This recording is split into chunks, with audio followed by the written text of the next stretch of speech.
Hi, I've got an interesting one to cover off. This one I've called Mark of the Beast and the Suffering Servant. Um, this one, how this all starts is in the dream. I was basically an estate agent, but or a realtor. I think it's called in the US, isn't it? Um, I'm sort of in. I'm a mortgage broker, so I kind of deal with property bits and pieces to a certain extent in my real life. But in this dream, I was based in central London, and I was basically working as part of a TV program. So it was very much, very, very, very much like The Apprentice. So you got loads of sort of really cocky, kind of brash egomaniacs, basically, that think that they're absolutely incredible. Um, are all kind of fighting for position really to win this game show, this TV show, which, as I said, is very much now like The Apprentice. So, what we were given as our task was that we had got this flat in London. It was like 15 stories. It was in like a big high-rise sort of property in London, in a really, really good area. But this was like really run down, really, really, really, really run down. And we were kind of given permission to ask for bits and pieces just to kind of sort the place out. But ultimately, it was all based on our ability to sell. That's what it was all about doing, selling at any cost. So people were lying, or kind of brushing over stuff, and I'll explain a bit more about it. So, like you'd be looking around um, at like general sort of work that had been done on the property. It's like a handyman who hadn't got a clue had basically done this place up. He'd got like filler in and put filler in, but not even sanded it down. So it was just messy. There was all like spray foam that had been spraying into corners and just leaving it, like not finishing it off. So it almost felt like somebody had had a property and they'd maybe started doing it up but didn't have enough money to complete it. Maybe it's gone to auction or something. I don't know. Some kind of scenario like that where um, we were essentially having to find a tenant for this property. So we were showing people around and saying, "Oh, look, it's fantastic! Fantastic views. Look at what you can do with the place. Just typical sort of salesy rubbish of looking on the positive side of all of these things. Look, yeah, it doesn't look great right now, but think of all the amazing things you can do with it. Look at the space, all this kind of stuff." And it's like, oh, you know, um, and there was bits where it kind of illustrated in it how bad this place was. There was a guy who was on our team. There's about 10 people. One of the guys on our team got in the lift to go down, and the lift just cable snapped. This just went plummeting down, smashed to the ground. The guy didn't die, but he was injured, I think. But it was like show must go on sort of thing. Um, and electrics are all dodgy. There was even like an old style keyboard, when we used to have, proper desktop keyboards and stuff, that was just sprayed onto the wall. It was kind of attached with expanding foam and just put on the wall. It was so weird. This place was, yeah, as I said, it was absolute rubbish. Now, as I said, we were given a little bit of a budget, I guess, to ask for things. There were certain things that we asked for. One of the guys, I think, asked for a new fridge, like a big new fridge freezer kind of thing. And when it arrived, the delivery driver sort of turned up with this big fridge freezer, and it come wheeling into the property. One of the guys said, ask and you will receive, this kind of thing. And I thought, oh no, what an idiot, sort of thing. But it made me think of like a biblical sort of aspect to it, you know. What was it? Yeah, so everyone was just like strategizing on how to basically lie to people, manipulate people to get this rented out and rented out for the highest amount they possibly could to win it. Anyway, during that day, I we went off and we went to meet for lunch. All the other guys had gone before me, and I was turning up late. We turned up at this place to have lunch, and I turned up really, really late, so they'd already eaten, and they were at the table, and they just got their bill. The bill had landed, and then we were just kind of having a quick chat before going. And this place was some sort of like Islamic food place. It was, how I described it, was almost like you know, like a big restaurant chain, but a slightly, not like a fast food sort of, not like a McDonald's or anything like that. Something slightly more upmarket, more of like an evening sort of restaurant sort of thing. But it was a massive chain, which, as far as I know, just doesn't exist. As far as I know, there's no sort of Muslim, sort of Islamic chain of shops or anything, or chain of restaurants that are huge. You know, like a household name of, you find these everywhere kind of thing. You know, like a Starbucks or a Costa. You know, you got one everywhere. It was that kind of. It was a big chain. And anyway, so we'd got the bill, and this kind of ties things together. So this bill didn't even look like a normal bill. You know, normally you just get what looks like a receipt, don't you, with all the things that you bought. This is what it's going to cost, and that's that. But this almost looked like more like a flyer that somebody would put through your door. You know, it had colour on it. It was black and red, and then had what we owed and stuff. And we were outside. We were just talking, and there was this guy who was outside this kind of big. Again, where we were was kind of like a big restaurant, but it was part of, you know, lots and lots of different shops that were all around this big sort of complex.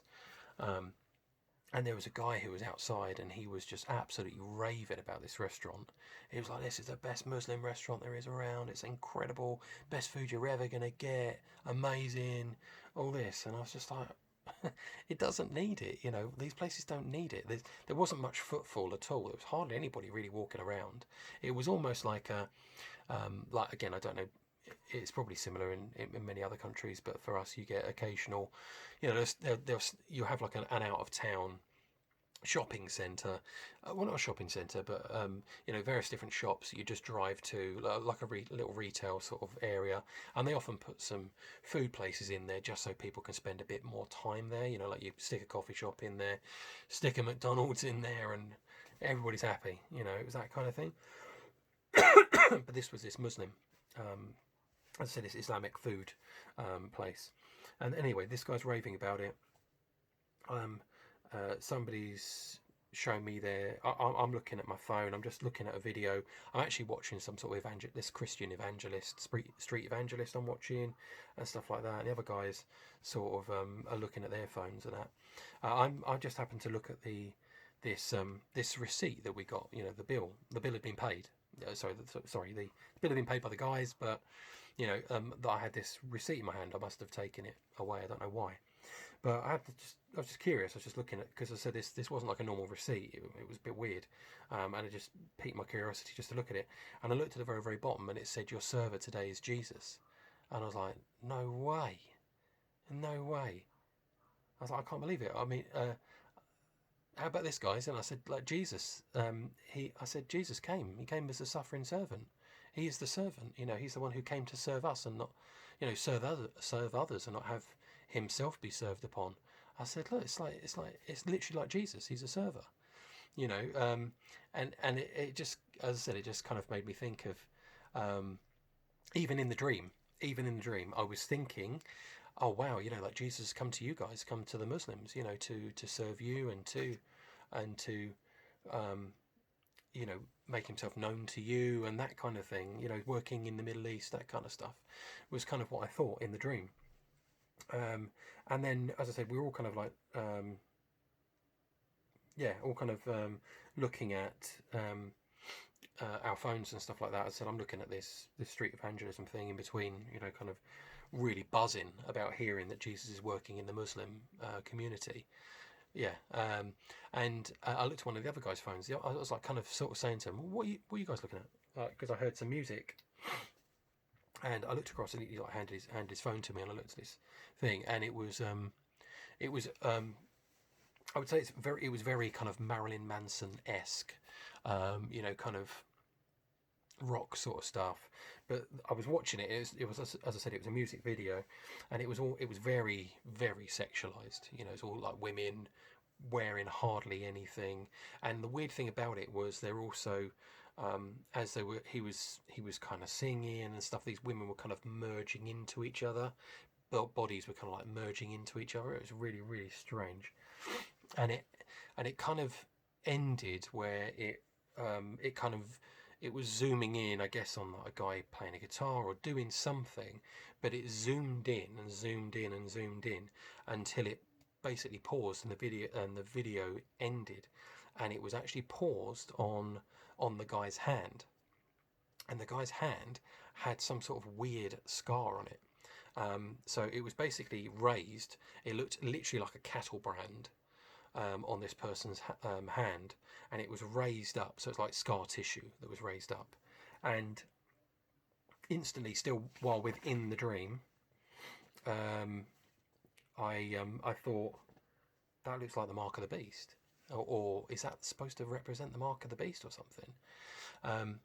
And as that video kind of finished, I then got a flash image. So this is, I don't think it was, it might have been part of the music video, I'm not 100% sure, but I had a flash image, and it was just like the mark that was on this guy's hand, but it was in a different setting. So I'm just going to quickly show you, if I can find the piece of paper that I drew this on, which is, there we go.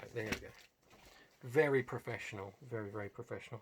Right, so this is exactly what the mark looked like. So hopefully you can kind of see that mark.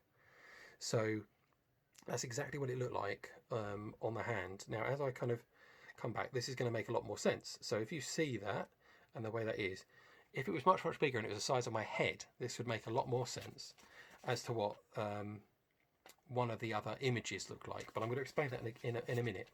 But as I came out of the as I saw that kind of image, it was actually of a person as well, so it looked like that. So it was still that same image, except you'll see like what I had drawn, which was the same as that guy's scar tissue, was actually horns, and then you had the head. And the way it looked was, if I was kind of like looking down like that, if you imagine it, and you could see the horns coming down and kind of just coming up a little bit, and it was all backlit. It was black, but with a red backlight. So exactly the same as the colours used in that Islamic receipt, which was red and black. So that stood out to me as to the same colours were used, the red and the black. But it was kind of one of those ones where it's like super, super low lit, so you can just make out eyebrows. You can just make out a little bit of light on the nose, a little bit of light on the mouth and stuff. But the main thing was you saw these horns coming down and up that were backlit by a very dim red light. And I came out of it and I realised how close. Well, I had a realisation when I came out of the dream of how close does that look to the Omega sign. Very, very close. I mean, that's more or less the same. Rather than a cross, just a straight line like the Omega, it was flicked up at the edges. So it made me think of like a proper counterfeit, that you would have. Satan can't do anything apart from copy. So what does he use? He uses God's sign, which is he is the Alpha and he is the Omega, the beginning and the end. So that Satan chose to use the end, and that he just simply adapted it. Now, when it zoomed in even further on that person's hand, it went fuzzy because it zoomed in so much and it was slightly out of focus. But it kind of looked a little bit more like that. So it was kind of sideways a little bit on his hand, but it was still that symbol. So that was very, very obvious. But as it zoomed in even closer, it looked like there was a little something inside it, and it looked like a triangle, maybe a line across it or something like that. And it made me also think of, right, I'm looking at the person's hand, so maybe it's meant to represent, the mark of the beast that is on your right hand or your forehead. But at the same time, given that where the placement is, and this was the head, then this triangle is essentially the forehead bit as well. So maybe this represents something. And I'm not necessarily one of those that actually goes for the whole mark of the beast really being, the whole barcode thing, and it's, you're going to have this number on, you can have this chip in your hand and stuff like that. I personally think it's a lot more sophisticated than that, to be honest. I think it's more to do with, because of obviously those that take the mark of the beast, cannot be redeemed. Now, I think that's because of there's actually some sort of physical, there's some sort of issue, and I think I've mentioned this on a previous video actually. Is I think it's personally to do with something to do with, like in the days of Noah, where you had giants in those days. They were the Nephilim, the ones that were half angel and a half human, so they had no redemptive plan. So angels live forever, so they don't have a plan for redemption because they're never going to die.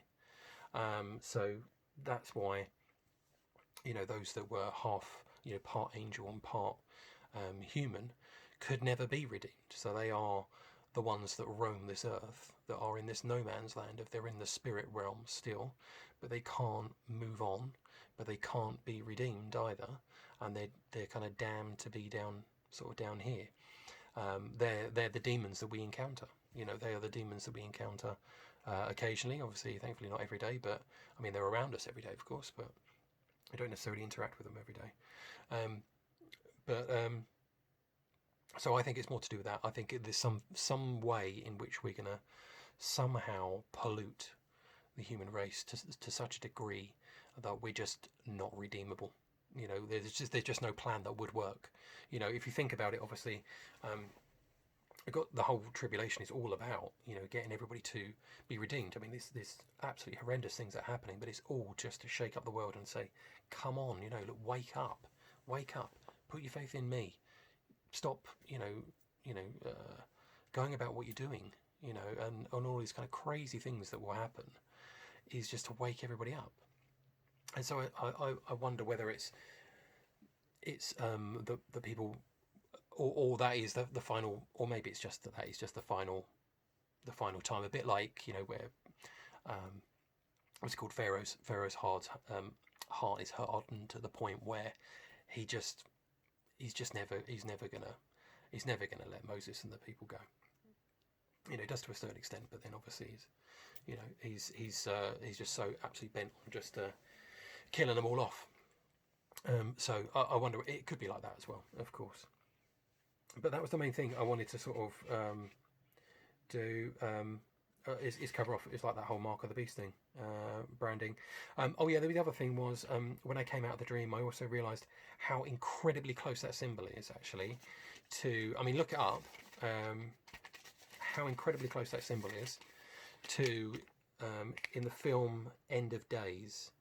You may have heard of it. It's one that has got Arnold Schwarzenegger in it, who's the main guy that is actually looking to. He's like a suicidal. Is he a cop or something? I can't remember actually. Suicidal guy anyway. He's a bit of a mess, alcoholic, and he has to look after this girl called Christine. So again, like Christ, Christine, and she is a baby that was born. But when she was born on some sort of celestial event, and she had a mark on her, which was, again, I haven't seen it in years. I'm pretty sure it looks a lot like that, quite a lot like that. And it was on the baby, and the person who has was a midwife was a Satanist, and they've been looking out for this baby, all across the area, because they knew that this baby was going to get born in this certain, when a certain celestial event happens, and they've just got to find this baby, and then they take that baby, and then they do a satanic ritual with a snake's blood and all that kind of stuff. Crazy stuff. Anyway, but I then realised actually there's elements of this film which is actually in this dream. So there's also a bit where you've got like the main guy who plays Satan, who he, once he gets a body, which again is like the Antichrist, isn't it? Sort of like where he kind of gets possessed almost. Is that he goes off and he ends up messing around with one of the guys who's a Satanist with his wife and his daughter, and there's a dodgy sort of sex scene stuff, and it's all bodies merging, liquid sort of looking like bodies that merge. It was exactly the same as that music video, which was weird. And as I said, the other connection being obviously this symbol, which is almost identical to what's on the baby. I tried to get loads of screenshots actually afterwards, just to verify that. I've got the film somewhere, but I didn't look it up. But that was one thing that kind of really struck me as to how those were very, very similar. Very, very, very similar. I'm trying to think if there's anything else I wanted to mention. It looks like on my notes I've gone off in all sorts of weird directions with Jewish traditions and UFOs and all sorts of things here, so I'll probably just leave it there. But yeah, I mean, yeah, I won't go into I won't go into Mark of the Beast too much. I mean, I think 2020. I mean, all I need to say is that year, don't I? Really, and you know what I'm talking about. I think 2020 and the certain parts of, let's say, indoctrinating nations into obedience, not questioning things, just accepting things, is indicative of pre-programming that you will have for things that are coming. Clearly, a lot of what happened in that year, 2020, was a dry run, a setup, a planning, a worldwide planning of something that will happen on a grander scale. There will be those that take the mark, those that won't. I think the nations already know those that won't take the mark because of things that happened around those years, 2020, 2021. But as I said, I don't want to go into too much detail around that. Obviously, there's plenty of people who have got probably mixed opinions on that. But that was, for me, 2020 was the year that really opened my eyes. Really opened my eyes in a big way. All being locked up and having to be compliant and do as you're told, that kind of stuff. Seeing the way that all nations handled that in different ways, it was like, let's try this. Okay, I'm going to try this. Okay, well, I'm going to try this. Let's see what works best. So obvious. Anyway, I won't get into that. Yes, I was going to read. That was it. I was going to read a little extract. It's only going to be a very, very brief one. So this is actually Revelation 13. And where was I going to start? I was going to start 11. Just to give a little bit of background around it. So this is the beast of the earth. So this is saying, then I saw the second beast. Again, obviously Revelation, for those that have read it, no, it's very symbolic. Very symbolic. But yeah, so it's talking about a second beast which is coming out of the earth. It had two horns like a lamb, but it spoke like a dragon. It exercised all the authority of the first beast on its behalf, and made the earth and all its inhabitants worship the first beast, whose fatal wound had been healed. And it performed great signs, even causing fire to come down from heaven to the earth, in full view of all people, of the people. Because of the signs it was given power to perform on behalf of the first beast, it deceived the inhabitants of the earth. It ordered them to set up an image in honour of the beast, who was wounded by the sword and yet lived. The second beast was given power to give breath to the image of the first beast, so that the image could speak and cause all those who refused to worship the image to be killed. It also forced all people, great and small, rich and poor, free and slave, to receive a mark on their right hands or on their foreheads, so that they could not buy or sell unless they had the mark, which is the name of the beast or the number of its name. This calls for wisdom, that the person who has insight calculate the number of the beast, for it is the number of a man. That number is 666. Yes, that's obviously the really famous one.